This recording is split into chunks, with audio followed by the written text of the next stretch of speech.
G'day, welcome back to the channel. So in today's video, I want to show you what you need to do to give yourself the best chance of permanently loosening a tight sciatic nerve.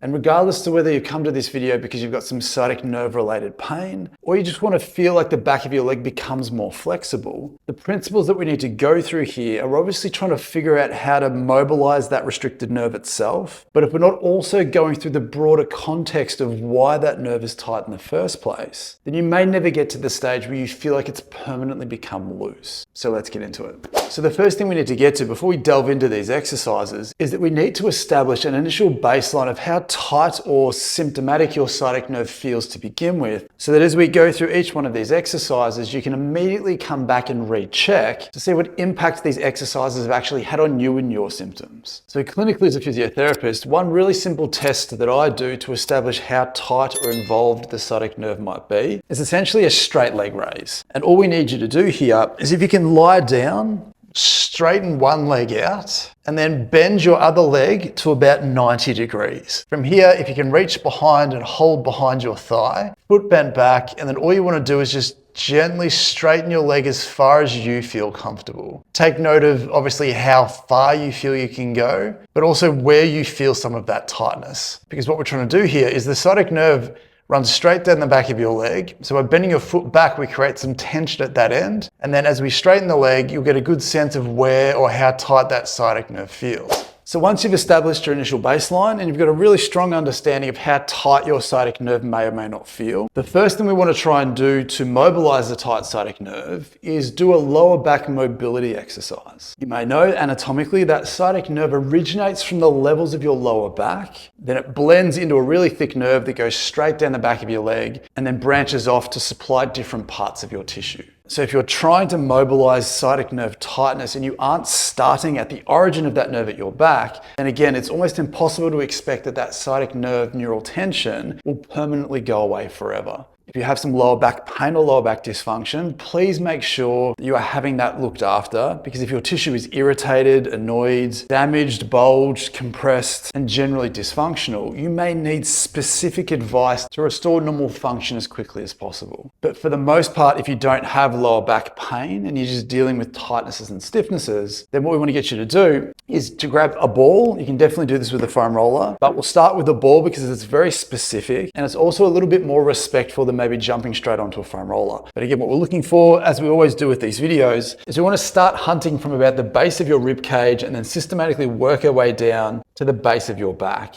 Typically one side feels a little bit stiffer, tighter, harder, more restricted than the other. The other side may feel a little bit softer. We don't necessarily want to be seduced by where you feel the most tenderness or soreness. We want to specifically pay attention to where it feels harder versus where it feels softer, right versus left. So how it looks again with the ball, we start right down the base of your spine, right in the middle. Just let it roll off to one side a little bit, just off to the spine. And then we just want to lie down on top of the ball. Just gently let it press in, right next to the bump in the middle. And then we want to get a sense of how hard or soft this feels. So for me, it feels like there's a little bit of tightness there, a little bit of joint stiffness I can feel. And then if I move the ball over the other side of the spine and compare it to the exact same spot on the other side, this doesn't feel like anything's happening. It doesn't feel hard, it doesn't feel tender, it feels a lot softer. So for me, if I come back to that same spot again on the other side, this is where I need to be. And all I need to do is just leave the ball here, just let it press in, give it 30 seconds, a minute, give it a chance for that muscular tissue to give, but give it a chance for the ball to sink into the joint stiffness underneath. Now we're going to go through a ton of other different places as well as we go through the leg, but this may be the most important because of where the nerve originates from. So once you spend some time on one spot, then systematically just move the ball up a tiny little bit higher, go looking for the next spot. Same thing, stay here for a little bit, give it a chance to free up, and then keep moving the ball up higher and higher until you stop finding parts of your spine that feel stiff, tight, and rusty. And then once you've freed that up, what we want to get you to do again is immediately come back to your original test.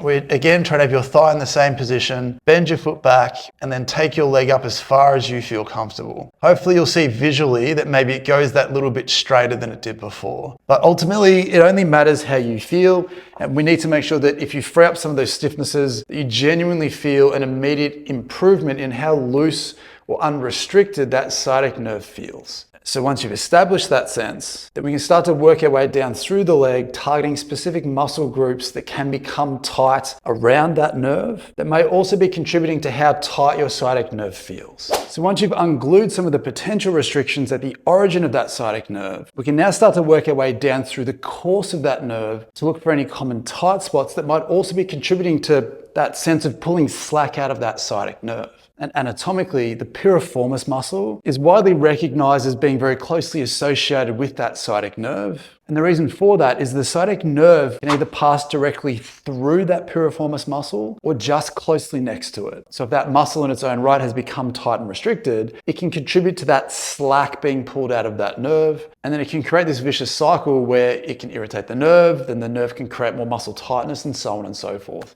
So having a really good exercise to mobilize some tightness in your piriformis can then be a great way to double check how that neural tension is actually going. And a really simple way to do this is just with a cross-legged exercise. From your hips, hinging forwards as far as you feel comfortable, trying to find some tightness right in the heart of your glutes, about where your back pocket might be. And then from here, we can gently twist towards your knee or gently twist towards your foot to see which position gives you the best access to any potential glute or piriformis tightness in the back. And then again, what we want to do once we've found that is we want to get you to tense up that tightness. So wherever that back pocket tightness feels, give it a squeeze for 5 to 10 seconds, make it work. You might need to push your leg back into your other leg to make it flare up. The idea being is that once you stop tensing, it creates a reflex in your brain that relaxes that tissue, and then maintaining the same position, when you do relax, you should then feel like you can immediately go that little bit further into the stretch than what you could before. And we want to keep repeating that process of squeezing it for 5 seconds, relaxing, letting it give, going forwards until you feel like you've stopped making change or you're sick of the exercise. And then again, once you've done that, we can come straight back to that original test that we did before, obviously doing it back on the floor where you did it initially. But from this position, it just feels like there's less tension at the back of my leg than what there was after mobilizing that lower back dysfunction, and a lot less tension than what it was right at the start of the video. If you find that that position itself is a little bit uncomfortable or challenging to get into, you can definitely take a lacrosse ball or a tennis ball, stand up against a wall, sit down on the ground, lie down on the ground, and gently go looking for some of that tightness in that position as well, with or without the leg bending. But ultimately, if we're not looking for some of the potential restrictions through that piriformis area, then again, we might be missing one of the pieces of the puzzle that's making you feel like your sciatic nerve is tighter than it needs to be. And then once we've started working through some of the hip tissue, we can then work our way down through the hamstring tissue to see if any tightness in those muscles is also contributing as well. So once you've started that process of working your way down through the course of that sciatic nerve, looking for anything that feels tight or restricted, the next logical place underneath your piriformis are your hamstring muscles themselves. Hamstring muscle tightness, which should be felt in the belly of the muscle at the back of your thigh, and sciatic nerve neural tightness, which can be felt directly at the back of your knee, can often be mistaken for one another. Again, if you do have restrictions through your sciatic nerve and you feel it at the back of your knee, but you feel like it's hamstring tightness and you're consistently doing a hamstring stretch, then if you don't feel like you're making any progress, then there probably is an obvious reason why with that new piece of information. But in the spirit of trying to mobilize that sciatic nerve tightness, we can definitely go looking for some muscular tightness through your hamstrings to see if that's also pulling some slack out of the area. And again, we don't have to be too fancy here. All we can do is just pop your foot up on something. We want to make sure that your leg isn't straight for this, because again, that's a neural tension position. We want to have a little bit of a bend in your knee. Similar to the previous exercise where you're up nice and tall from your hips, we want you to bend forwards as far as you feel happy to. And then again, wherever you feel that tightness, preferably at the back of your leg, not the back of your knee, you want to squeeze that tightness, make it work, either by squeezing your bottom, just genuinely tensing your hamstrings. You can push your foot down or pull your heel towards you to make that hamstring muscle work. Hold it for 5 to 10 seconds. Again, when you relax, it'll give. You better go that little bit further than before. Continue that same process again until you either stop making change or you're sick of the exercise. But then once you've done that, if you lie back down again and genuinely do your leg test again, and then once you've got a good sense of what your hamstring might be doing to your neural tension, we can then go looking through your calf muscle as well to see what role that's playing from underneath. And as we continue to work our way down through the leg, one of the next main muscle groups that when tight can also contribute to that sciatic nerve neural tightness are your calf muscles. And when they're tight, they may be tensioning up that nerve from below. And again, it's not rocket science. A really simple way to do this is just with a calf stretch off a step. Now, I like to use a step more than anything is because it really allows you to get your body weight down into that stretch more. But essentially, as I've been going through with each of these exercises, have the ball of your foot on the edge of the step, do it with shoes on if you feel this is uncomfortable for your feet, but just keeping your knee straight, dropping that heel down as low as you feel comfortable, making sure that we then try and tense up that tissue, make it work for 5 seconds, and then relax. You'll feel you'll sink a little bit further. Give it a squeeze again, 5 to 10 seconds, relax, it'll sink a little bit further. What you can also do with a calf stretch is you do have the ability to try and keep your foot straight. You might need to stand on it with your other foot, but you can twist your leg from one side to the other. And as you do that, you might find if you twist your trunk and your hips towards your left side, you might find that the outside of that calf is a little bit more tight. And if you roll your leg towards the inside, you might find the inside of that calf is a little bit tight. Again, anything that feels tight, give it a squeeze, let it relax. Give it a squeeze, let it relax.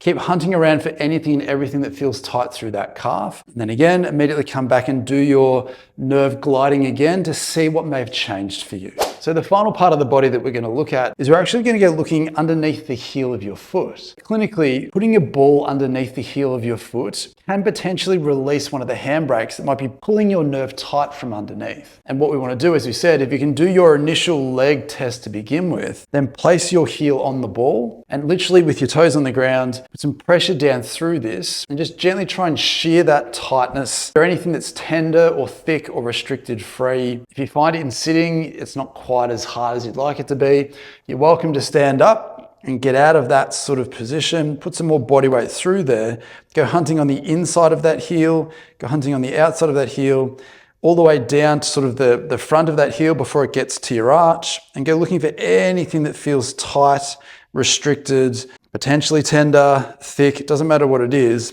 and just try and shear and grind that tightness free. Because again, if you then immediately come back to that same position and straighten your leg out, you might find if there's this little tight handbrake at the end there and you've released that, again, you may also feel like it genuinely makes this position feel that little bit lighter and that little bit smoother. So as random as this one is, let me know in the comments down below what impact, if any, it had for you. It's potentially a hidden gem that I find clinically that helps a lot of people. And then once you've worked your way down from the back, down through to your foot, looking for some of those hidden restrictions, we also want to have a conversation about strength, particularly through your trunk, to see if we can do something to stop some of those tissues wanting to be tight long term. So once you've taken the time to mobilize any of the restrictions along the course of that nerve that might be contributing to your sciatic nerve neural tightness, we also want to make sure that we're looking to add some strength to the area so that your brain doesn't feel like it needs to replace some of that potential weakness with muscular tightness to help support and to help out. So a really simple strength exercise that we want to focus on is core muscle or trunk muscle strength. Now, as you may know, there's a million different core exercises that you can do, whether it be planks, side planks if you want to target one side of your trunk more than the other, football rollouts, bird dogs, dead bugs, the list is endless. But the one I wanted to focus on today is just a lesser known core strength exercise called the Pallof press. This one tends to be a little bit easy to do because you can do it in standing. All you need is a band and something to tie it to. And how it essentially looks is having the band around about belly button height. We want to step out as far as you feel comfortable. And I guess the hallmark of any good core exercise is generally one that challenges your ability to keep your trunk straight in a good posture while you're doing something that tries to drag you out of that. And for this,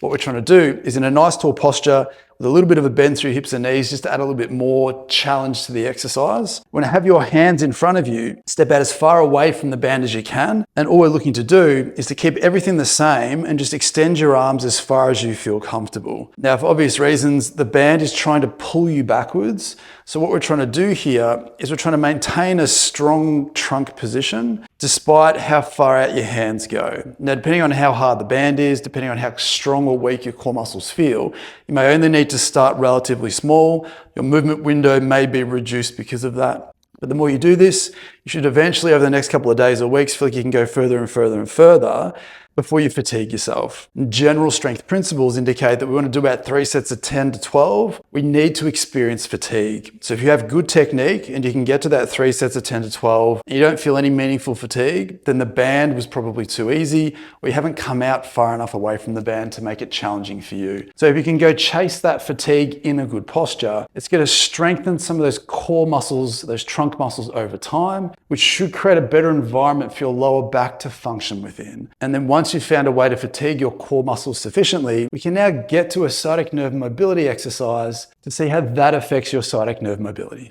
So as we come to our final exercise, we logically now need to give you a sciatic nerve mobility drill so that you feel you're actually doing something to try and affect how mobile that nerve is as it passes through all the channels and all the muscles that we've just spoken about. A sciatic nerve flossing exercise is a really great exercise to add into the mix just to see if there's anything left over that we can shear free. So a great sciatic nerve neural flossing exercise is getting down onto your back once again, having your leg outstretched, and then bending your other leg in that same supported position. Again, keeping the same bent foot position and just straightening your leg up as far as you feel comfortable.